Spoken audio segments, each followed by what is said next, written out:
시작을 하도록 하겠습니다.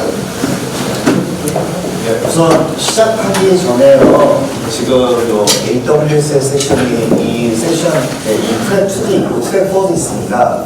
그래서 아까 뭐 키노트에 이어서 뭐 자연스럽게 이어지게 설명할 텐데요. 여기 있는 세션은 서버리스와 컨테이너에 대한 전반적인 개념을 설명하면서 단넷 개발자분들이 어떻게 접근하는지를 실제 핸즈온 내 메터리얼과 함께 설명하는 식으로 진행할 거고요. 트랙 4 같은 경우는 단넷 개발자분들이 AWS에서 어떤 도구를 이용해야 되는지를 중심으로 설명할 거예요. 그래서 약간 내용이 좀 비슷하기도 해서 혹시 들으시다가 트랙 4가 마음에 드신다면 트랙 4에 가셔도 저야 맛있긴 하지만 어쨌든 좋은 시간이 되실 것 같습니다. 자, 시작하도록 하겠습니다. 네, 안녕하세요. 서버리스 AWS에서만 어떻게 시작할까요? 이제 그 내용을 지금 시작하도록 할 텐데요. 저는 컨테이너 스페셜리스트라고 하는 최영웅입니다. 반갑습니다.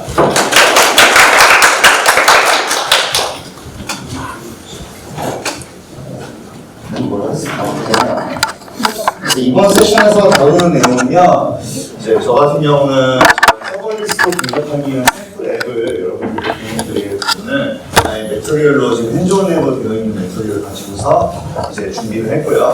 그래서 이 컨테이너, 요즘 컨테이너가 윈도우즈 컨테이너도 있고요. 당연히 리눅스용 컨테이너도 있는데 이 컨테이너에 과연 단넷 개발자분들이 어떤 식으로 접근해야 될까 하는 부분을 설명할 거예요. 왜냐하면은 이 서버리스와 컨테이너, 보통 서버리스라고 하면은 람다 부분을 AWS에서 많이 언급을 하시고 하는데요. 사실 여러분들이 어떠한 워크로드를 돌리느냐에 따라 간단한 함수일 경우에 람다가 적합할 수도 있고요. 좀 더 복잡한 내용일 경우에는 직접 VM을 끼우셔야 될 수도 있는데 상당수의 부분이 컨테이너로 적합한 부분이 많습니다. 그래서 그 부분을 좀 설명하고서 실제 데모와 함께 실제 서버리스에 배포하는 부분까지 설명하도록 하겠습니다.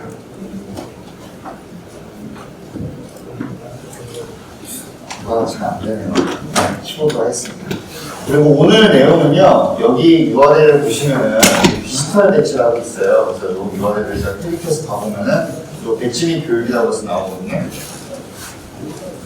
예, 이 배치 및 교육이라고 해서 나오는데 여기에 보시면은 지금 앞에 있는 세 개가 AWS에서 받아보는 단넷 개발자분들이 서버리스를 하기 위해서 앱 러너라는 걸 서비스를 활용할지, 람다를 활용할지, 이 CSV 퀄리티를 활용할지에 대한 부분이 나와 있어요. 그래서 그 중에서 저는 오늘 마지막에 있는 부분은 아무래도 제일 좀 중요한 부분일 것 같아서 제가 컨테이너 지식을 배경으로 컨테이너 스페셜리스트로 활동하다 보니까요. 이 부분을 설명할 건데 다른 쪽을 살펴보셔도 되고 요거도 완료하시면 여러분들이 비슷한 배치를 얻으실 수가 있어요. 그래서 실제로 저도 지금 요 발표 준비하면서 3개의 배치를 다 취득을 했거든요. 그래서 문제는 영어로 나와 있는데 어쨌든 진행하시는 데 큰 이슈는 없기 때문에 여기 메터리얼은 한글로 되어 있습니다. 다 되어 있는데 기술 평가 누르고 진행을 하게 되면 그것만 영어로 나오거든요. 근데 나와도 여기 URL에서 이렇게 키워드 딱 지우시면은 또 메터리얼이 영어로 나와 있어서요. 요거 또 비교해 보시면서 또 찾아보시면서 쉽게 답을 할 수 있는 부분이 있어요. 그렇게 어렵진 않기 때문에 한번 해보시면서 디지털 배치까지 얻으셨으면 좋을 것 같습니다. 자, 아까 키노트 발표를 잘 들으셨을 텐데요. 거의 키노트 발표에서도 언급된 모더나이제이션에 대해서 소개를 할 텐데 그 중에서 오늘 제 세션에서는 서버리스를 중심으로 좀 이야기하고자 합니다. 예. ND제시라고 하시는 분은 현재 아마존의 CEO시거든요. 그래서 제프 베조스에 이어서 CEO 활동하시는 분인데요. 이분께서 어느 날 리인벤트 쪽에서 하신 말씀이 만약에 아마존이 다시 시작해야 된다면 서버리스 기반으로 구축을 할 것이다라고 이야기했어요. 자, 왜 이런 얘기를 했을까라는 배경은 여러 가지가 있겠지만요. 사실은 아마존 AWS라는 여러 가지 많은 부분이 우리가 이시프라든가 많은 부분에서 인프라를 직접 관리하기 위한 여러분들의 또 수고가 많이 들어가는데 실제 여러분들이 만들고자 하는 뭐 쇼핑몰이라든가 여러 가지 부분에서 이런 인프라는 신경 쓰지 않고 빠르게 원하는 부분을 개발하는 쪽에서는 서버리스가 확실히 적합할 것 같습니다. 그래서 그 부분에서 아마존이라는 거대한 웹사이트와 쇼핑몰과 북스토어하고 많은 부분을 다시 구축해야 할 거면은 서버리스로 시작하는 것도 굉장히 좋겠다는 그런 의견을 주신 적이 있습니다. 컴퓨팅이 클라우드 컴퓨팅으로 AWS가 처음으로 이 EC2 내놓은 지가 이제 2006년이었거든요. 거의 20년이 다 되어가고 있습니다.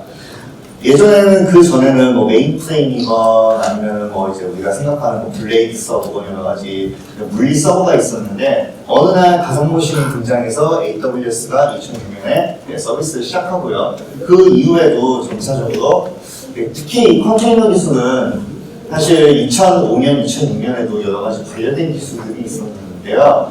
본격적으로 컨테이너 시장이 좀 대중화되기 시작한 것은 리눅스의 컨테이너 기술, 특히 도커라고 하는 이 컨테이너 이제 프로덕이 굉장히 좀 발전을 하면서 2012년, 2013년쯤부터 점점 각광을 받기 시작한 것 같습니다. 그 이후에 이제 컨테이너가 이제 OS 내부에서 뭐 기술을 이제 커널을 격리하고 리소스를 나눠주고 하는 이제 굉장히 좀 흥미로운 기술인데 그 이후에 이제 뭐 쿠버네티스라든가 이렇게 해서 컨테이너를 관리할 수 있는 오케스트레이션 제품이 또 등장하면서 컨테이너가 많은 부분에서 특히 마이크로 서비스 아키텍처로 기반으로 된 어플리케이션이라든가 이런 게 도입이 됐거든요. 그 다음으로 이 서버리스라는 컨셉을 이제 저희 아마존에서 람다를 시작으로 해서 여러 가지를 좀 이제 내놨었어요. 이 서버리스라는 컨셉은 이제 AWS에서 가장 먼저 가상머신 기반으로 클라우드 컴퓨팅 사업을 시작하면서 여러 가지를 보다 보니까 실제 많은 고객분들이 어려움을 겪으시는 부분이 물리 인프라에서 어떤 요소가 있고 다양한 부분을 고려하고 그럴 때 네트워크는 어떻고 스토리지는 어떻고 관련돼서 여러 가지 수많은 인프라적인 요소를 너무 많이 보다 보니까 그 부분을 그러니까 개발자분들이 실제 인프라 하시는 분들이 덜 살펴보고 본질에 집중할 수 있도록 하는 부분에서 이 서버리스를 출시를 했고요. 이 흐름을 지금 AWS에서 차세대의 이제 가상머신에 이어서 컨테이너 서버리스 보는 관점에서 살펴보고 있고요. 저는 그 부분에서 제가 하는 역할은 이쪽 컨테이너를 주려고 해서 서버리스까지 바라보는 이 시장에서 뭐 비즈니스 사업 개발, 비즈니스 디벨롭먼트, 아니면 고투마켓에 대한 부분을 지금 한국에서 담당을 하고 있습니다. 자, 서버리스가 실제 서버는 존재해요. 근데 이제 우리가 뭐 예를 들면 영어에서 뭐 LESS에서 뭐 유즐리스라고 하는 부분이 있으면 뭐 필요 없는 일이긴 한데요. 그 부분이 우리가 지력을 해서 그렇지 실제로 보면은 아예 그러니까 뭔가 레스라는 게 그러니까 모호의 반대말로 뭔가 부족하다 그런 개념이잖아요. 서버 자체가 실제로 존재하는데 보통 우리가 많은 부분에서 직접 개발을 하고 운영을 할 때 서버라는 관점을 너무 많이 생각하다 보니까 이 서버를 최대한 생각하지 않고 어떤 식으로 본질에 집중할 수 있느냐에 해서 이 서버리스라는 용어가 나왔다고 보시면 될 것 같고요. 그래서 프로비저닝하거나 관리할 인프라가 따로 존재하지 않습니다. 이 부분이 실제 가상머신을 기준으로 보게 되면요. 이 C2 같은 경우에 여러분들이 인스턴스 타입에서 예를 들면 뭐 P4냐 뭐 여러 가지 무슨 마이크로냐 여러 가지 그런 인스턴스 종류를 선택해야 되고 그 부분에서 근데 만약에 해당 인스턴스가 갑자기 뭐 트래픽이 폭증한다거나 CPU 로드가 엄청 올라가고 메모리 사용량이 올라가게 되면은 그 인스턴스를 또 스케일업을 하거나 아니면 이제 여러 개를 스케일 아웃을 해야 되거든요. 그랬을 때 그런 인프라적인 관리 요소가 생각보다 점점 많아집니다. 그 부분을 서버리스에서는 하지 않는다는 부분이 가장 큰 장점이고요. 그래서 그게 실제로 트래픽이라든가 CPU 유세지에 따라서 자동으로 확장시키거나 줄일 수가 있기 때문에 가격 면에서 고객 입장에서도 효율적이다라는 부분에서 서버리스가 접근을 하고 있습니다. 일단 비용, 그리고 이제 가용성이나 뛰어난 내구성 이런 부분은 뭐 아마존 AWS에서 이제 EC2뿐만 아니라 이 서버리스에 대한 제품도 같이 서비스 하기 때문에 똑같은 가용성을 살펴보시고서 진행하실 수 있는 장점이 있습니다. 자, 이 부분이 서버리스에서 좀 바라보는 좀 중요한 요소가 될 것 같은데요. 보통 서버리스라고 하게 되면은 일반적으로 많이 생각하시는 부분이 우리가 서버를 없이 쓰고 실제로 서버를 없이 썼을 때 어떤 부분이 적합하냐라고 하면은 보통 개발자 세션에서 많이 설명하게 되면은 예를 들면은 뭐 간단한 함수 같은 거나 이렇게 좀 가벼운 요소들에 대해서는 서버비스에 올려서 서비스를 하는 것이 좋겠다라고 제안을 하시고요. 그럴 때 적합한 서비스는 이 많은 서비스 중에서 AWS 람다라고 하는 부분 하나에 해당이 됩니다. 근데 여기 AWS의 서버리스 스펙트럼을 살펴보게 되면요, 그것뿐만 아니라 정말 많은 서비스들이 있어요. 예를 들면 이제 오늘 이야기할 파게이트도 있고요, 뭐 이벤트 브릿지, 뭐 앱러너, ECS 여러 가지 부분이 있는데요. 심지어는 이제 데이터베이스에 대한 부분도 서버리스 제품이 있습니다. 데이터베이스가 생각보다 이제 데이터베이스가 구동이 되는 이제 그 물리 서버, 그러니까 아니면 가상 서버에서 CPU와 메모리가 얼마냐에 따라서 실제 진행하다가 스케일에 대한 이슈가 많이 발생하는데, 특히 DB 같은 경우는 참 다른 인프라에 비해서 더 옮기기가 뭐 스케일업을 하기가 더 조심스러워요. 그렇기 때문에 DB에서 뭐 오로라 서버리스뿐만 아니라 많은 부분에 있는 서버리스 제품군이 생각보다 가까움을 갖고 있고, 한국에서도 이 제품을 선택하시는 분이 생각보다 많습니다. 그런 부분에서 AWS가 이제 앱 실행 및 구축을 위한 광범위한 서버리스에 대한 스펙트럼이 있는데, 그 중에서 오늘 세션은 단넷 개발자분들이, 그렇죠? 단넷 대부의 단넷 컨퍼런스잖아요. 그래서 단넷 개발자분들이 이 서버리스 인프라를 좀 DB를 직접 뭐 제어하기보다는 서버리스에서 개발을 할 때 어떤 인프라를 활용할 수 있을 거냐라는 관점에서 여기 람다, 파게이트, 앱러너, ECS 요 네 가지 지금 주황색으로 되어 있는 요 네 가지를 위주로 해서 오늘 설명을 진행할 예정입니다. 자, 그리고 혹시나 여기에 계신 분들께서 뭐 서버리스라든가 아니면은 뭐 마이크로 서비스 뭐 여러 가지 용어를 들으셨을 텐데, 그 부분을 잘 알고 계신 분들도 분명히 계실 것 같지만요, 좀 이제 명확화를 하기 위해서 한번 좀 진행을 하겠습니다. 이 마이크로 서비스 또는 마이크로 서비스 아키텍처 등에 대한 용어가 많은데요. 보통 생각보다 많은 분들께서 언급하실 때 이 마이크로 서비스라고 하면 쿠버네티스와 동일하다고 생각을 하고 계시는데, 생각보다 이게 좀 사실 차이가 굉장히 좀 큰 부분이 있어서 그 부분에 대한 내용을 공유하고 본격적인 내용을 진행하겠습니다. 우리가 지금 이제 이번 세션에서 본 서버리스라는 개념에서는요, 생각보다 이 마이크로 서비스와 많은 관련이 있습니다. 왜 관련이 있느냐면요, 기존에 모놀리스라고 해서 굉장히 복잡하고 무거운 앱이 단일 프로세스로 동작하거나 하는 부분이 많아요. 생각보다 하나의 서버 내에서. 그랬을 때 이 모놀리스로 동작할 때 실제 많은 부분은 사실은 독립적인 요소 분해해서 잘게 쪼갤 수가 있거든요.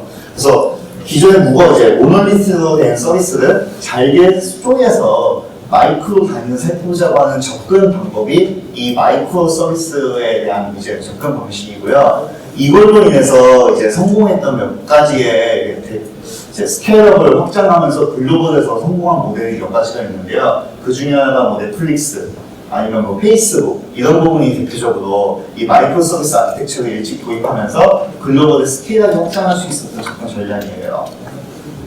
근데 이제 이 마이크로 서비스를 실제 배포하고 운영할 때 고려사항이 여러 가지가 있는데, 뭐 가용성, 확장성, 시장 진출 시기, 뭐 모바일 경험, 여기 있는 오너십 비용, 뭐 여러 가지 부분들이 있는데, 실제로 우리가 마이크로 서비스라고 해서 이렇게 잘게 쪼개서 운영을 하다 보면은, 예를 들면 저도 이 마이크로 서비스 아키텍처라는 이 용어를 처음 살펴봤을 때, 예를 들면 이제 페이스북 같은 데 보면 우리가 뭐 친구 리스트도 있고, 아니면 이제 뭐 포스트 리스트가 있고, 요즘에는 뭐 페이스북, 메일, 뭐 인스타를 많이 연동되고 하는데요. 그런 부분에서 각각의 기능에 대해서 수많은 마이크로 서비스로 쪼갤 수가 있고, 그래서 보통 우리가 페이스북닷컴에서 로그인해서 살펴볼 때는 약 이제 2018년 정도의 이야기인데, 그 당시만 하더라도 실제로 마이크로 서비스가 50개 이상이 관련되어 있다고 얘기 들었었거든요. 그만큼 서비스를 우리가 볼 때는 하나하나를 잘게 쪼갤 수 있는 장점이 있는데, 이렇게 잘게 쪼개는 것도 어려운데, 잘게 쪼갰을 때 운영을 하기가 더 어려워요. 이 운영을 하기가 어렵다는 부분이 잘게 쪼갰기 때문에 여기 있는 하나하나에 대해서 어떻게 배포가 되고 어떻게 운영이 되고 버전업 했을 때 관련된 것 같이 버전업이 됐는지 안 됐는지 살펴보고 등등하는 부분이 생각보다 복잡하고요. 그 부분을 가장 잘 해결해줄 수 있는 방법 중에 하나가 바로 쿠버네티스입니다. 그래서 쿠버네티스 근데 이 쿠버네티스를 하려면요, 컨테이너 기반으로 앱이 넘어와야 돼요.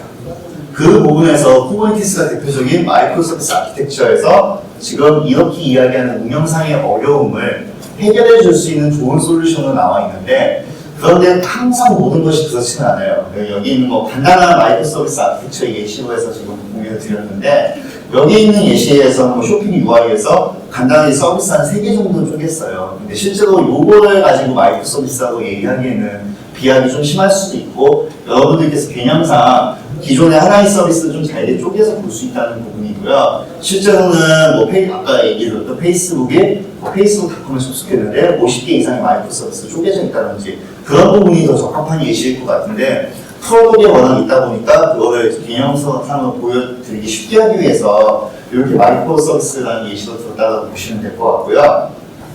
이랬을 때 여기 있는 사용자 인터페이스 각각의 인터페이스나 마이크로 서비스라든가 여러 가지에서 좀 적합한 서비스들이 AWS에 존재를 해요. 그래서 여기에서의 하나의 예시에서는 사용자 인터페이스에서 넘어오는 담당은 로드 밸런스라든가 이렇게 로드가 얼마나 될지 모르기 때문에 사용자의 로드를 이제 또 모니터링하거나 여러 가지 목적에서 로드 밸런스를 최전선에 앞에 두고 그 다음에 이제 다양한 이제 실제 UI에 대한 워크로드를 각 컨테이너로 이제 앱을 컨테이너화하고 배포만 하면은 스케일러블한 부분을 다 해결해주는 앱 러너를 앞에 도입을 했고 그 다음에 개별적인 마이크로 서비스에 대해서는 하나에 대해서 파게이트를 중심으로 해서 컨테이너화해서 배포되는 하나의 예시를 설명하고 있어요. 그런데 예, 제가 이야기하는 부분은 이제 단넷 개발자분들이 실제로 이 컨테이너나 서버리스를 돌아봤을 때 가장 중요한 부분이 이 단넷 개발자분들의 항상 큰 아픔 중에 하나가 뭐죠? 단넷 프레임워크를 이제 윈도우에서 등장했고 어느 순간 갑자기 단넷 코어가 등장하고 참 네, 그 과정을 저도 계속 지켜보면서 제가 단넷 그 5 나왔을 때 진짜 우아하던 거를 본 지가 엊그제 같은데 벌써 2018년, 19년 그쵸? 시간이 많이 흐른 것 같습니다. 지금은 뭐 단넷 8 버전도 뭐 있는 것 같은데 주위에서 생각보다 아직 최신 버전 쓰시는 분들이 국내에서는 많지는 않은 것 같아요. 어쨌든 제가 하고 싶었던 말은요. 여전히 우리가 레거시도 볼 수 있는 하지만 여전히 많이 쓰이고 있는 윈도우에서 돌아가는 단넷 프레임워크를 여전히 쓰시는 분들이 많으시고요. 그러면은 AWS에서 돌아가는 인프라도 윈도우를 기반으로 분석하는 인프라가 존재를 해야 됩니다. 그래서 윈도우 기반으로 돌아가는 플랫폼에 대해서는 아마존 AWS 지원하는 서비스가 여기 있는 ECS, EKS, 파게이트 이 3가지 나는 겁니다. 그러면 여기 오른쪽에 있는 부분은요. 간단하게 컨테이너를 실행할 수 있는 앱 러너라든가 이렇게 컨테이너만 하면은 배포에 대해서는 진짜 여기서 다 알아서 해주고 스케일 확장성 다 신경 써주거든요. 그리고 여기는 컨테이너화를 할 필요도 없고 단넷으로 함수만 만들어서 그 함수 단위로 배포만 하는 적용되는 부분이 람다가 있는데 이 2개의 부분은 리눅스 기반 크로스 플랫폼이라고 하는 즉 단넷 코어에서 점점 등장하면서 오늘날 단넷 통합 버전인 단넷 6 이상의 버전에서만 동작을 하는 부분이에요. 즉 아까는 윈도우 기반으로 동작하기 때문에 여러분들이 이제 기존에 쓰셨던 소스 코드 그대로 활용하실 수 있는 장점이 있는데 뒤에 같은 경우는 여러분들이 클러스 플랫폼 이슈까지 같이 고려를 하셔야 되는 거죠.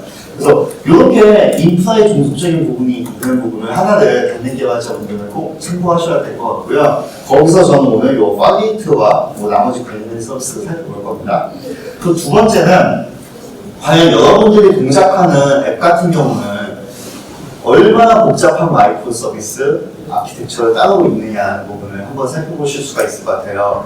우리가 그 이전 키노트 세션에서도 보셨겠지만은 사실 앱을 계속해서 하나를 개발해서 20년, 30년 쓰는 부분이 당연히 좋을 수 있고요. 그 부분이 당연히 좋고 한데 현실은 뭐냐면은 운영체제도 업그레이드가 되고 그리고 거기에서 관련돼서 뭐 단넷 프레임워크나 여러 가지 관련된 라이브러리도 업그레이드가 되고 서드 파티도 업그레이드가 되고 심지어는 앱의 그 다양한 변화에서 이거 요구되는 사항이 점점 빠르게 우리 세상이 계속 바뀌고 있잖아요. 그리고 어느 순간 AI가 정말 대중화가 된 이런 세상에서는 더 앱이 더 바뀔 확률이 높습니다. 그랬을 때 기존 앱을 마이그레이션 하는 부분을 떠나서 이제는 앱을 현대화, 모더나이제이션하고 거기에 맞춰서 앱을 또 새로 개발하거나 뭐 리아키텍처링하거나 리팩토링하거나 많은 전략이 나오거든요. 그랬을 때 이 앱의 아키텍처를 설계를 할 때 과연 마이크로 서비스 아키텍처라는 부분을 잘게 쪼개는 것만이 답이냐 근데 그게 아닌 이벤트 기반으로 해서 앱을 설계하는 방법도 있거든요. 그래서 이거 이벤트 드리븐 아키텍처라고 하고요. 이벤트 드리븐 아키텍처 같은 경우는 우리가 앱을 받아봤을 때, 애플리케이션 받아봤을 때 어떤 호출이 있을 때 그 호출에서 어떤 트리거가 되는 지점이 무엇이냐, 그 트리거로 인해서 뭔가 발생해서 그때 어떤 로직이라든가 함수를 어떻게 개발할 것이냐, 아니면은 뭔가 이제 고객이 어떤 알림 접수를 했다라고 하면은 그 접수했다는 그 이제 행동이 트리거가 되어서 그 다음에 동작해야 될 것이 무엇이고 어떤 식으로 연결시켜서 어떤 서비스 동작시킬 것이냐, 그런 부분에서 이 이벤트 기반의 아키텍처, 이벤트 드리븐 아키텍처가 있고요. 이때는 그 람다라든가 이런 쪽에 서버리스 어플리케이션이 충분히 적합할 수가 있을 것 같습니다. 그래서 단넷이 동속적인 이런 윈도우냐 리눅스냐 아니면 단넷 사용하시는 단넷 버전, 그리고 어떤 아키텍처에서 어떻게 개발되느냐를 살펴보셔서 적합한 AWS 서비스에 맞춰서 여러분들께서 잘 활용하시는 부분이 굉장히 중요할 것 같습니다. 자, 그렇다면 과연 단넷의 거의 핵심이 되겠죠. 단넷 기반 서비스를 개발하고 배포를 위한 주요 AWS 서비스가 뭐가 있을까라는 부분인데요. 자, 이거는 그냥 뭐 잠깐 좀 쉬어가는 얘기로 할 텐데요. 솔직히 이야기하면 저 뭐 이렇게 PPT에서 이런 용어를 저는 처음 봤거든요. 네, 참 우리가 제가 왜 처음 봤다는 얘기를 하냐면요, 이 용어는 제가 분명히 봤어요. 뭐 이게 난 뭐 여러분 기계에서 동작하시기 관심이 없어, 기계는 우리가 만들지 않았어 하면서 이제 기계 탓을 이야기하면서 하시는 분들이 진짜 많은데, 이 IT 명언에서 인터넷에 엄청 나오더라고요. 한 50개 정도가. 근데 제가 그냥 뭐 지나가는 얘기를 하는 겁니다. 도널드 누스라든가 이런 분들은 컴퓨터에서 예를 들면 디아토브 컴퓨터 프로그래밍인가 굉장히 좀 알고리즘과 관련된 명서를 쓰신 분이고 몇몇 아는 분들이 있는데, 신기하게 저는 모르는 분이에요. 이분이 누군지는 몰라요. 그래서 막 익명인가, 근데 우리가 봤을 때는 인터넷에 이렇게 역대급 50가지 프로그래밍 명언하면은 다 뭐 아시는 분이고 대중적일 것 같은데, 실제로는 그렇지 않은 분도 계시고 익명을 살려서 쓰시는 분도 있을 겁니다. 특히 IT에서는 우리가 뭐 커뮤니티라든가 이런 게 활성화될 수밖에 없는 이유 중에 하나가 사실 회사의 이름을 또 이야기 안 하면서 가끔은 또 발표를 하긴 하거든요. 그래서 저는 이 비디오 플랫폼이라는 분이 도대체 어디 출신이시고 어떤 걸 하셨는지는 도저히 모르겠는데, 일단 본질에 집중해서 참 개발하시는 분들, 많은 분들께서 이야기하시는 부분이 이제 또 생각보다 많은 분들이 이런 얘기를 하세요. 어디서 동작하지 관심 없다, 개발만 잘하면 되지 하면서 이제 여러 가지 또 최신 문법도 살펴보시고 아키텍처 잘 짜시고 하시는 분이 있는데, 이게 또 인프라를 무시할 수 없는 부분이 여러분들이 개발하신 코드는 또 인프라 위에서 운영이 돼요. 그래서 AWS의 이 세션의 목적은 이렇게 이야기하시는 분들께 AWS에서 어떤 서비스를 제공하고 그 서비스를 잘 사용하시는 데 도움이 됐으면 좋겠다는 취지에서 본 세션이 있다고 보시면 될 것 같습니다. 그래서 일반적으로 우리가 시스템을 개발하는 관점에서 이 시스템 컴포넌트를 살펴보게 되면요, 런타임 엔진이라고 해서 돌아가는, 즉 단넷 같은 경우는 CLR, 콤먼 라이브러리 런타임인가요? 제가 하도 오랜만에 이 야구를 지금 대생이나 쉽진 않은데, 아무튼 CLR이라고 해서 그 런타임이 있고요. 거기서 실제 돌아가는 여러분들 소스 코드가 있을 거고요. 이 런타임은 실제로 이거 하나만에 뭐 단넷에서 보면은 뭐 단넷 프레임워크 버전이 뭐 예를 들면 6.0.419라고 하면은 그 버전만 있는 게 아니에요. 우리가 실제로 개발을 할 때 의존성 있는 라이브러리를 설치하죠. 라이브러리를 설치하죠. 그와 관련된 의존성 파트도 있고, 이런 것들로 인해서 보통 우리가 뭐 비주얼 스튜디오 코드라든가 비주얼 스튜디오에서 일종의 뭐 CS, PROG에서 프로젝트 단위로 관리되고 그게 또 솔루션 단위로 관리되잖아요. 그랬을 때 우리가 빌드를 할 때 빌드 컨피규레이션, 구성이 있어요. 그 구성이 어떻게 되느냐도 우리가 다시 살펴볼 필요가 있습니다. 요 네 가지가 일반적으로 우리가 프로그래밍을 할 때 우리가 시스템 관점에서 바라보는 이 컴포넌트인데요. 이러한 시스템 환경을 우리가 구동하기 위해서, 특히 클라우드에서 구동하기, 로컬도 마찬가지고 구동하기 위해서는요, 로컬 데스크톱 환경에서 구동을 할 수도 있고, 아니면은 여러분들이 실제 회사 내에서 서비스를 개발하는데 실제로 돌아가는 프로덕션이라고 하면요, 일종의 스테이징 서버 아니면 테스트 서버라고 해서 운영이 되고, 거기에서 회사 내에서 QA에서 퀄리티 어슈런스라고 해서 QA로 하시는 분들도 있어요. 그런데 제 로컬 데스크톱에서는 예를 들면은 뭐 과거에 6.0 이제 실제로 7.0은 테스트 중인데 이전 버전에서 뭔가 버그가 발생해서 이전 버전으로 되돌려서 로컬에서 살펴볼 수도 있고, 프로덕션 같은 경우는 여전히 여러 가지 실제 버그가 여러 가지 많기 때문에 4.0을 가지고 구성할 수도 있습니다. 이런 버전의 여러 가지 불일치가 굉장히 발생할 수 있는데 이 환경에서 선택을 해야 되는 AWS 서비스 정말 많아요. 제가 오늘은 앱 러너, 아마존 ACS, ECS 파게티 이 두 가지를 중점으로 설명을 할 건데, 사실 저는 또 메인으로 활동하는 부분이 EKS, 쿠버네티스라든가 이런 부분에서도 활동을 많이 하고 있거든요. 그래서 여기에 관련된 문서는 아까 그 배지의 내용을 살펴보시면은, 여기에서 이제 아까 그 배지 문서가 여기 보시면은 이렇게 있고, 여기서 앱 러너 쪽에서 지금 보시면은 이제 서버리스 컴퓨팅에서 앱 러너에서 친절하게 설명하면서 컨테이너가 오고 하는 이런 자세한 내용들이 있거든요.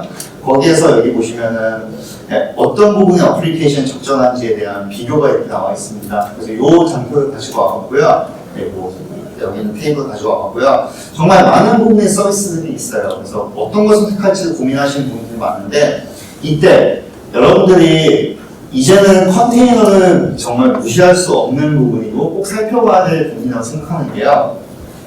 컨테이너의 솔루션의 이점이 이 런타임 엔진, 그리고 의존성이 되는 파트, 그리고 코드에 대한 부분은요, 하나의 컨테이너로 패키징을 시켜주게 되고요. 컨테이너 이렇게 패키징을 해주게 되면요, 여러분들이 로컬에서 돌리건 아니면 뭐 QA 환경에서 돌리건 실제 프로덕션 환경에서 돌리건 동일한 컨테이너를 가지고 서비스를 할 때 운영을 시킬 수가 있어요.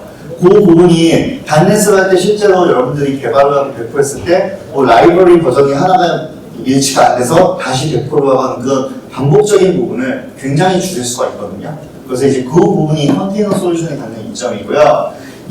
근데 이 문제는 이 컨테이너가 특히 프로덕션을 하고 운영을 하는 관점에서는 사실은 이제 컨테이너가 하나만 들어가는 게 아닌 진짜 여러 개가 들어갈 수도 있거든요. 그때 이제 운영하는 관점이 쉽지가 않아요. 그래서 그 부분은 쿠버네티스라는 오픈소스에서 지금 굉장히 리딩을 하고 있고, 우리는 뭐 그 부분보다는 오늘 세션은 단넷을 위한 세션이기 때문에 컨테이너 오케스트레이션에서는 이러한 개념이 있다 정도를 좀 참고하시면 될 것 같습니다.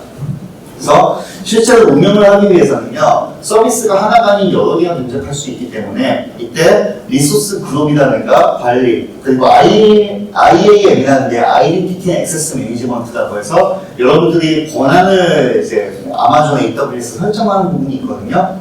그 세 가지를 권한 및 경계 설정까지 해서 한 번에 묶어서 바라보는 관점이 인프라 관점에서 클러스터라는 관점이 되고요. 이 클러스터가 있은 다음에는 실제로 돌아가는 작업, 여러분들이 빌드한 부분이 어떠한 작업을 위한 서비스로 배포가 되는지에 대한 부분에서 작업이라는 부분이 있는데, 이 작업은 CPU와 메모리가 할당이 얼만큼인지, 그리고 IAM 실제 권한이 어떻게 되는지, 그리고 구체적으로 뭔가 잘 동작하고 있는지 동작하지 않는지에 대한 로깅을 담당하고 있습니다. 그리고 이 부분이 실제로 로드 밸런스라든가 이렇게 해서 외부에서 접근을 해야 되기 때문에 네트워크로 접근하기 위한 실제 서비스 단위가 있고요. 이 서비스라는 단위는요, 작업이 실제로는 한 뭐 2개, 3개에서 컨테이너가 여러 가지 동일한 게 배포가 될 수 있는데, 요거를 하나의 로드 밸런스하고 묶어줘서 동일한 네트워크 엔드포인트 접근을 해줄 수 있는 관점에서 서비스라는 개념이 있어요. 그래서 요 관점에서 실제로 아마존 ECS로 이 단넷 어플리케이션을 배포할 수가 있고요. 그리고 파게이트 같은 경우는 서버리스 컴퓨팅 엔진인데, 이제 여기 실제로 EC2에서 AMI 리눅스의 가상 머신 이미지가 뭐고 거기서 버전이 뭐고 그런 거 신경 쓰지 않고 실제 메모리 단위로 이제 인스턴스 종류와 얼만큼 할당할지를 살펴보고 여러분들이 쓰시면 되고요. 그래서 컨테이너에 대한 부분을 신경 쓰지 않아도 된다는 큰 장점은 있습니다. 그래서 뭐 여기 보시면은 EC2에서 여러분들이 여전히 아마존 AWS 쓰실 수도 있는데, 서버리스로 살펴보시면은 실제 컨테이너 런타임이 뭐고 하는 응용 수지가 뭐고 하는 부분을 전혀 살펴보지 않아도 운용할 수 있다는 장점이 있습니다. 자, 여기까지 개념적인 설명은 좀 여러 가지 했는데요. 실제 아무래도 어떻게 동작하는지가 많이 궁금하실 겁니다. 그래서 이제 저는 이렇게 여러분들께서 AWS에서 이 인프라를 여러분들이 서비스를 잘 이해하셔서 단넷 어플리케이션을 어떻게 활용하실 수 있는지에 대한 부분을 좀 살펴보셨으면 좋을 것 같고요. 네, 제가 사실 비주얼 스튜디오를 2006년부터 써왔습니다. 실제 현업에서 2006년부터 써왔는데요. 그 이후에 제가 오픈소스 개발자로 활동한 게 2013년, 14년부터 다시 오픈소스 개발자로 활동을 했어요. 그래서 저는 사실 요즘에는 비주얼 스튜디오가 익숙하지는 않고요. 버전이 꽤 많이 업데이트가 됐잖아요. 그래서 비주얼 스튜디오 2003, 2005, 사실 그 전에 6.0도 써보긴 했었는데, 근데 2008, 2012가 나오면서 저는 거의 안 써봤어요. 그래서 여기 비주얼 스튜디오 AWS 툴킷이 있다고 하고 그 핸즈온의 메터리얼에 아까 가보시면 어떻게 쓰실 수 있는지 설명이 되어 있고 이 부분에서는 또 옆에 세션에서 또 설명하고 계실 거니까 나중에 녹화 부분은 다시 들어보셔도 될 것 같고요. 그리고 뭐 커맨드 라인 같은 경우는 생각보다 유용합니다. 그래서 저는 커맨드 라인을 쓰거나 아니면은 비주얼 스튜디오 코드도에서 저는 많이 보통 개발을 하고 거기서 이제 커맨드 라인과 함께 연동지어서 좀 개발하는 방식을 제가 많이 선호하고 있고요. 요즘 같은 경우는 애저 데브옵스도 저는 이전에 좀 써보긴 했었는데 실제로 여기 계신 분들 혹시 애저 데브옵스 쓰시는 분 계신가요? 네, 한 분 쓰시고 많지가 않아요. 하지만 애저 데브옵스도 생각보다 괜찮은 솔루션이고요. 여러분들이 뭐 야물이라든가 배포하는데 시각적으로 같이 나타나는 부분이 아마 다른 솔루션이 많지는 않을 거거든요. 그래서 그런 부분은 좀 괜찮을 것 같은데 저는 깃허브 액션으로 좀 넘어온 지가 꽤 많이 돼서 애저 데브옵스에서 어떻게 배포하는지를 잘 알지는 못합니다. 구체적인 부분은. 그래서 관심 있으신 분들은 여기 아까 그 핸즈온의 메터리얼에 보시면 애저 데브옵스에서 어떻게 하는지에 대한 설명이 있기 때문에 그 내용을 좀 참고하시면 도움이 될 것 같습니다. 자, 실제 데모하고 같이 좀 더 실전적인 부분을 설명을 하도록 하겠습니다. 지금 우선은 여기 앱 러너와 람다가 있는데요. 앱 러너는 정말 좋은 솔루션인데 제가 왜 계란만 붙이냐면요. 참 아쉬운 부분 중에 하나인데 지금 현재 여기 콘솔에 보시면 이제 AWS, 아마존 AWS 콘솔이거든요. 이 콘솔에서 여러분들이 앱 러너가 여러 가지 직접 배포하실 수가 있어요. 근데 제가 예를 들어서 앱 러너를 클릭하고 보시면은 지금 리전 지원되지 않는다라고 나오죠. 그게 왜냐하면은 제가 지금 현재 선택한 리전이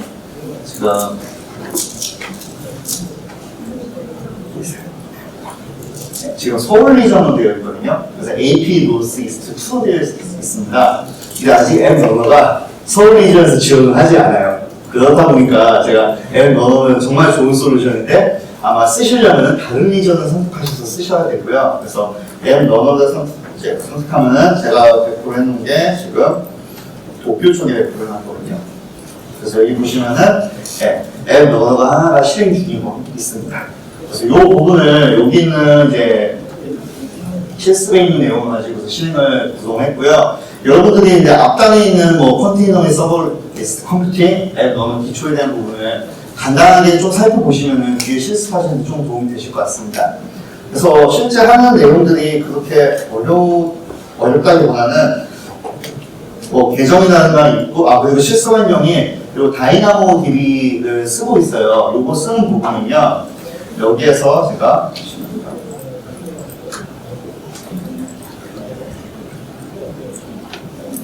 다이나모 DB로 가게 되면은 제가 지금 하나의 테이블을 배포를 시켜놓은 게 있거든요. 그래서 웨더라고 하는 샘플 테이블을 제가 이제 구동시켜놨고 이 테이블에서 제가 잠시만요. 액션에서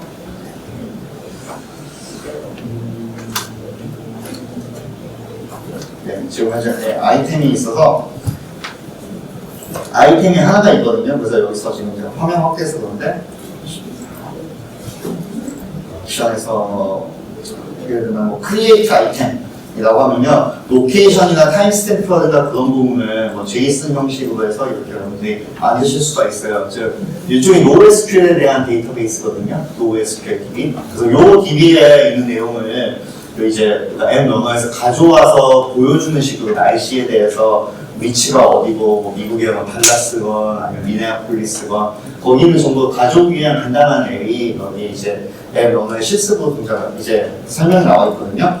그리고 클라우드9이라고 해서 아마존 AWS에서 지원하는 온라인 ID가 있습니다. 그래서 저는 지금 비주얼 스튜디오 코드를 제 로컬에서 돌려서 지금 쓰고 있고, 위에서 보시면 예를 들면은 지금 여기 나와 있는 예제가 지금 ASP.NET 코어 앱에서 소스 가보시면은 제가 할게요.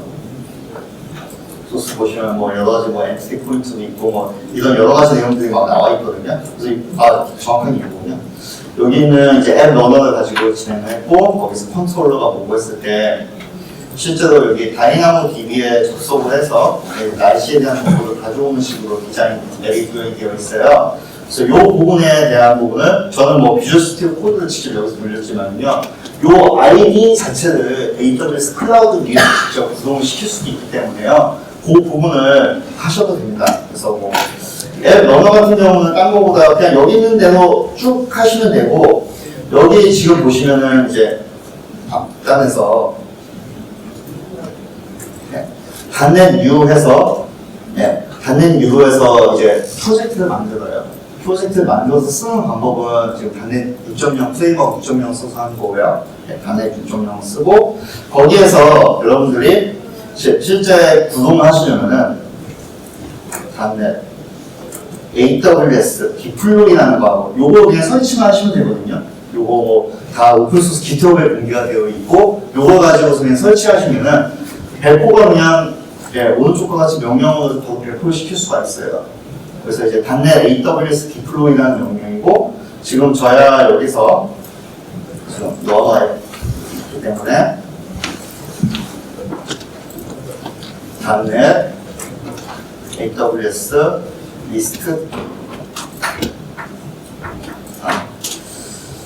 리스트 디플로이 멈추네요. 여기 보시면 지금 현재 웨더 사이트랑 뭐 웨더 API라고 하는 두 가지가 뭐 배포가 되어 있고 뭐 이런 식으로 나오잖아요. 이런 식으로 커맨드 라인을 쉽게 쓰실 수가 있습니다. 그래서 지금 현재 앱 러너로 배포된 부분은 아까 그래서 앱 러너에서 현재 하나가 배포가 이렇게 되어 있고요. 서비스 네임이 배포가 되어 있고, 여기 지금 보시면은 실제로 이거 배포하기 위해서 여러분들이 사용하시는 부분이 컨피그레이션을 살펴보면은 ECR이라고 하는 부분을 쓰고 있는데, 이 부분은 앱을 컨테이너화를 해서 여기 있는 지금 앱이 지금 도커 파일로 해서 다음과 같이 컨테이너화를 시켜놨거든요. 이 컨테이너화된 앱을 가지고 바로 그냥 서버비스 형태로 이 앱 러너가 구동하는 형태가 됩니다. 그래서 이 앱 러너를 쓰시려면은 이 도커 파일이라는 걸 직접 마련을 하셔야 되고요. 이 도커 파일을 세팅하는 부분이 여기 모듈3에서 도커 파일에서 뭐 다음과 같이 샘플로 한번 넣어서 실시간 컨테이너화를 해보자라고 되어 있어요. 즉, 앱 러너를 쓰시려면은 여러분들의 로컬 환경에서 도커라는 게 구동이 되어야 할 필요가 있고요. 그래서 여기서 그냥 한 가지 조금 제가 공유할 내용은요. 여기 보시면 제가 지금 도커 데스크탑이 제 로컬에서 구동이 되고 있는데, 이 도커가 기본적으로 여러분들이 설치를 하시게 되면은 디폴트는 윈도우 엔진이에요. 여기 있는 윈도우 엔진이거든요. 근데 아까 제가 설명했을 때 앱 러너는 윈도우 환경을 지원 안 한다고 했죠. 그렇기 때문에 앱 러너를 해서 배포하실 때는 반드시 리눅스 엔진을 선택하셔가지고 이 엔진을 사용하는 걸로 해주셔야 배포가 돼요. 컨테이너 환경이 여러분들이 리눅스 기반으로 컨테이너를 만들 수도 있고, 윈도우 기반에서 컨테이너를 만들 수도 있고, 아니면 실제로 요즘에는 ARM 기반에서 컨테이너를 만들 수도 있어서 어떤 인프라 환경에서 컨테이너를 만드느냐에 따라서 사용하는 방법이 굉장히 달라지거든요. 그래서 여러분들이 사용하실 때는 이 앱 러너 같은 경우는 리눅스 환경을 반드시 선택을 해주셔야 됩니다. 그렇게 하시면은 이제 여기 컨테이너가 잘 배포돼서 뭐 실제로 동작하는 부분까지 살펴보실 수가 있는데, 조금 더 살펴보시다 보면은 네트워크라든가 여러 가지 부분을 같이 체크하는 부분이 조금은 복잡하다고 느끼실 수도 있을 것 같아요. 앱 러너 자체는 괜찮은데 그게 로드 밸런스랑 연동돼서 네트워크 VPC라든가 그런 인프라적인 부분의 지식이 필요하거든요. 그래서 그 부분을 한번 진행해 보시면 좋을 것 같고요. 그 다음에 람다로 배포하는 부분에 있어서는 제가 우선은 다시 서울 리전으로 옮겨서 이 앱 러너만 지금 현재 서울 리전에서 지원을 하고 있지 않기 때문에 제가 이동을 했고요. 람다로 하겠습니다. 자, 람다 같은 경우는 그래서 이제 다시 서울 리전을 선택 가능해요. 람다하고 이제 ECS 파게이트 같은 경우는. 그래서 람다 같은 경우는 제가 지웠군요. 네, 배포하고 지웠었습니다. 그래서 람다 같은 제가 배포하고 지웠었는데 람다부터는 서울 리전도 선택 가능하고 쓰시는 부분이 핸즈온의 메터리를 따라하시면요. 이런 간단한 비교적 저희 소스 코드를 살펴보시면은 실제로 펑션.cs에서 그냥 S3 버킷에 있는 리스트에서 S3 스토리지에서 뭐가 있는지 리스트를 간단히 갖고 오는 두세 줄 되는 코드에 대해서는 함수 단위로 해서 바로 배포시킬 수가 있거든요. 그래서 그런 람다도 여러분들이 진행하시면 좋을 것 같고 오늘 제 세션에서는 이제 .NET 개발자를 위한 AWS 서비스에서 컨테이너 관련 지어서 어떻게 쉽게 하실 수 있는 부분을 제가 했는데 지금 벌써 한 10분이 안쪽으로 남았는데 옆에 세션도 끝난 것 같고 시간이 많이 부족할 것 같아서 제가 여기 있는 부분에 핸즈온 앱을 여러분들이 차례차례 진행하는 부분이 이게 핸즈온 앱 세션은 아니다 보니까 제가 기트허브도 좀 정리를 했어요. 그래서 여기 있는 기트허브 URL을 살펴보시면 여러분들이 직접 진행하시는데 문제는 없을 것 같고요. 다만 이제 아까도 그 키노트에서 여러분들이 코드 위스퍼로 잘 보셨잖아요. 정말 요즘에 AI 세상이기 때문에 AI 툴을 가지고서 여러분들이 .NET 개발을 하시면 엄청 좋습니다. 그런데 그 툴이 런타임에서는 해결해 주지 않아요. 런타임 데모 같은 경우. 실제 코드가 어떻게 동작할지 또 확인해야 되잖아요. 즉 무슨 말이냐? 이 지금 실습 같은 경우도 역시 .NET 6 기준으로 되어 있는데요. 그 이유가 뭐냐면은 여러분들이 지금 여기서 이제 뭐 관련된 .NET 6.0으로 설치하고 6.0을 기준으로 설치를 하고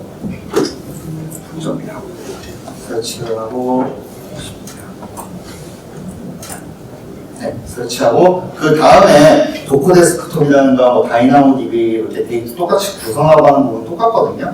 그런데 여기에서 예를 들면 이제 웨더 API라는 거 이렇게 새로 만드는 부분은 .NET 이 커맨드 라인에서 지원해서 기본적인 템플릿을 만들어줍니다. 요게 6.0과 8.0이 좀 달라요. 그래서 6.0 같은 경우는 기본적인 어떤 이제 내용을 가지고 오는데 8.0 같은 경우는 좀 더 복잡한 내용이 포함이 되어 있거든요. 아무래도 이 .NET의 이 파운데이션 쪽에서 개발하고 있는 업데이트되고 있는 .NET 버전도 샘플이라는 데 그런 부분이 시간이 지나면서 계속 업데이트 할 거잖아요. 그래서 6.0에 있는 걸 기준으로 하시라는 얘기고요. 그런데 또 하나 얘기하고 싶은 부분은요. 그래서 여기 있는 코드라든가 컨트롤러 코딩이라든가 하는 부분이 이게 시간이 지나면서 계속 바뀌다 보니까 예를 들면은 이걸 가지고 여러분이 실습을 할 때 제가 여기 링크가 클릭을 해놔서 여러분 디프를 보실 수가 있어요. 지금 핸즈온의 메터리얼에는 그냥 i로그로 되어 있는데 이게 뭐 과거에 뭐 .NET 6.0도 아마 초기 버전 같은 경우는 이런 게 그냥 런타임으로 넘어갔을 거예요. 근데 이 부분을 이제는 여러분들이 정확하게 그 타입을 정확하게 지정해서 하셔야 되거든요. 그래서 이렇게 안 하면은 실제로 빌드 자체는 문제가 없는데 런타임을 했을 때 런타임 모드가 알 수 없는 에러가 이렇게 여러분들이 뭐 이제 다 아실 텐데 어쨌든 이런 오류가 발생하는데 이런 오류를 또 살펴보시고 이게 좀 디버깅을 하셔야 되잖아요. 그래서 AI가 지금은 코드 위스퍼하고 점점 발전을 하고 있는데 이런 런타임을 해결해 주지 않기 때문에 저는 개인적으로 개발자분들이 AI 세상에서도 이 런타임이라는 이런 쪽에서 더 집중을 하실 수 있는 부분은 분명히 있는 것 같아요. 실제 뭐 그런 아쉬움이 있고 그리고 실제로 또 이제 여기 있는 걸 가지고 직접 구동을 하다가도요. 그 다음은 이제 웨더 API를 완성하면은 그 다음은 웨더 사이트라고 해서 잠시만요. 다음과 같이 구성되는 데모 환경이거든요. 그래서 API는 실제 DB에서 이제 날씨에 대한 정보를 가져오는 부분이고 여기 보시면 아까 서비스라고 해서 하나의 패키징을 묶어놨고 이 서비스한 패키징은 세 개가 지금 동시에 구동이 되고 있는 거예요. 그래서 컨테이너를 기반으로 세 개의 태스크 작업이 동시에 운영되고 있고 이게 기본적으로는 클러스터 단위로 되어 있다는 거죠. 그래서 API가 있고 이 API를 참고해서 웹사이트를 또 세 개의 태스크로 운영이 되는 식으로 아키텍처가 되어 있거든요. 그렇기 때문에 즉 HTML과 CS가 C# 파일이 연동되는 식으로 여러분들이 개발을 하나 더 하셔야 되는데, 그럼 아까는 API였고 지금은 웹 앱을 프로젝트를 하나 더 만드는 거예요. 그랬을 때 여기 있는 코드가 또 역시 마찬가지로 여기 있는 뭐 기본적인, 그래서 우리가 프로퍼티로 해서 가져온 요 구조는 다이나믹 DB 스코어이기 때문에 똑같을 수밖에 없는 거고요. 실제로 근데 이제 클라이언트 코딩을 할 때 여기 있는 index.html.cs가 있고 index.cs.html 두 개가 있을 건데요. 요 CS에서 약간의 또 오류가 있어요. 그래서 뭐 딴 거보다 여기서 헬퍼보다 보면은 일단 어떤 오류냐면은 이게 근데 영어 매뉴얼도 그렇게 되어 있어서 우리가 보면 이거는 바로 뭐 코드 리스퍼를 바로 잡아주거든요. 이거는 왜냐면은 우리가 딱 봤을 때 이 바로가 매칭이 돼야 되잖아요. 왼쪽 오른쪽이 매칭이 되고 그 안에 뭐 들어가야 되잖아요. 아마 코드하면서 이건 약간의 좀 실수가 있었던 것 같고 그런 부분도 그래서 제가 실제로 진행하면서 이런 오류가 있다는 부분도 제가 정확하게 디터브에다 정리해놨어요. 그래서 이렇게 해서 구동을 하시면은 여러분들이 이제 ECS 파게이트에서도 잘 동작하는 걸 보실 수가 있을 것 같고요. 좀 구체적인 과정을 설명하자면은 잠시만요. 지금 시간이 얼마 안 남았기 때문에 여기 지금 웹 이제 앱 러너에서 여러분들이 작업을 하실 때는요. 도커 파일 같은 부분을 여러분들이 직접 짜주셔야 되는데요. 대신에 오히려 ECS 파게이트 쪽 같은 경우는요. 요 도커 파일을 실제로 여러분들이 잠시만요. 네, 요걸 하겠습니다. .NET AWS 디플로이 이렇게 하게 되면은 디플로이가 되는 관점에서 제가 3번을 테스트해서 지금 여기서 추천하는 1번 ECS 파게이트로 올리겠다라고 하고 실제 앱 같은 경우는 웨더 API 2 같은 걸로 해서 테스트를 하겠습니다. 그래서 이렇게 올리게 되면요. D 이후에 바로 기다리면은 이런 구체적인 옵션들이 나와요. 뭐 디폴트라든가 또 엔터 엔터에서 구체적인 이런 뭐 옵션이나 이런 거 다 바꿔주실 수가 있고 그런 부분이 핸즈온의 메터드에서 설명되어 있어요. 그래서 여기 보시면은 지금 도커 파일 지금 실제 빌드하고 있잖아요. 이 부분을 .NET AWS 디플로이 2를 쓰면요.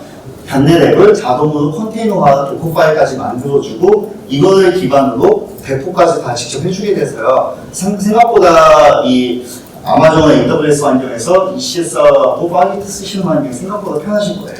그래서 그거 한번 직접 해보시면은 .NET 앱을 이렇게 배포할 수 있구나 하는 걸 직접 보실 수가 있을 것 같고요. 잠시만요.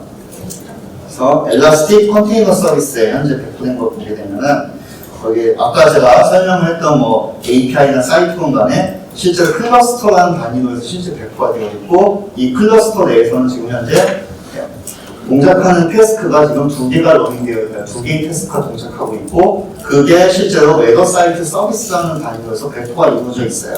그래서 이제 그런 부분이 실제로 여러분들이 이제 배포를 하고 2개의 태스크가 러닝이 되어 있고 하는 부분에서 지금 보여드렸고 이 부분이 또 파게이트 로직으로 같이 관리가 되거든요.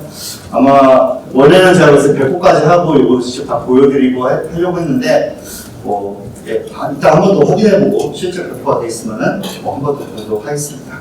그래서 요거에 대한 제가 기토브에 상세한 내용을 다 공유했기 때문에 요 사이트에 들어가셔서 제 기토브에 있는 내용에서 디프된 부분까지 살펴보시고 하면은 진행을 하시는 데는 큰 무리가 없을 것 같습니다.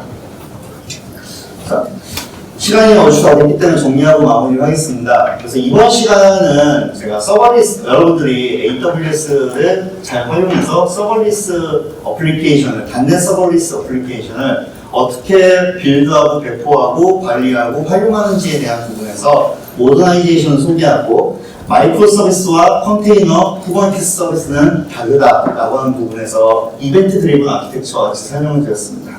그 다음에 실제 앱 러너, 람다, ECS 파게이트에 대한 다양한 서비스를 간단하게 설명드리면서 실제 데모 환경에서 돌아가는 것까지 보여드렸고요. 네, 이게 지금 뭐 아마 AWS 좀 더 여러분들이 알게 되시면 이렇게 배포되는 부분은 클라우드 포메이션이라는 걸로서 또 배포가 되고 있고 지금 제가 봤을 땐 잘 배포 중이긴 한데 이게 지금 제가 ECS 접속을 해서 지금 웨더 API 2를 배포가 됐네요. 일단 배포는 되어 있는데 이제 서비스와 태스크가 아직 배포는 안 된 것 같습니다. 점점 배포가 될 거예요. 그래서 그런 부분이 잘 구동이 되어 있다는 부분에서 제가 웨더 사이트 한번 들어가 볼게요. 지금 그래프를 하고 지금 웹사이트 URL에 제가 서비스 가면 클릭하면 보실 수가 있는데 그래서 실제 웨더가 이렇게 구성이 되어 있고 뭐 여기 있는 리소스가 로드 밸런스도 있고 해서 잘 구성이 되는 부분을 여러분 직접 확인하셔서 이런 여러분 단년 앱을 실제로 컨테이너 지식을 잘 활용해서 파게이트와 또 람다 아니면 함수 같은 경우는 람다로 배포하시면서 잘 활용하시면 좋을 것 같습니다. 그래서 사실 뭐 이런 내용이 제가 이렇게 오늘 시간 50분이라는 귀한 시간이 있어서 좀 이제 디지털 배치 과정에서 ECS 파게이트 중심으로 보여드렸는데요. 다른 과정도 있으니까 단넷 개발자를 위한 AWS 리소스는 무궁무진합니다. 그래서 이 내용을 잘 참고하셔서 진행을 하시면 좋을 것 같고 시간이 적당 맞는 것 같아서 여기까지 마치고 혹시 질문 있으시면 이후에 따로 듣는 걸로 하겠습니다. 이상 발표 마치겠습니다. 감사합니다. 네, 여러분 점심 식사는 지금 배부 중입니다. 저쪽에서 받아서 오셔서 여기 자리에서 드시면 되겠습니다.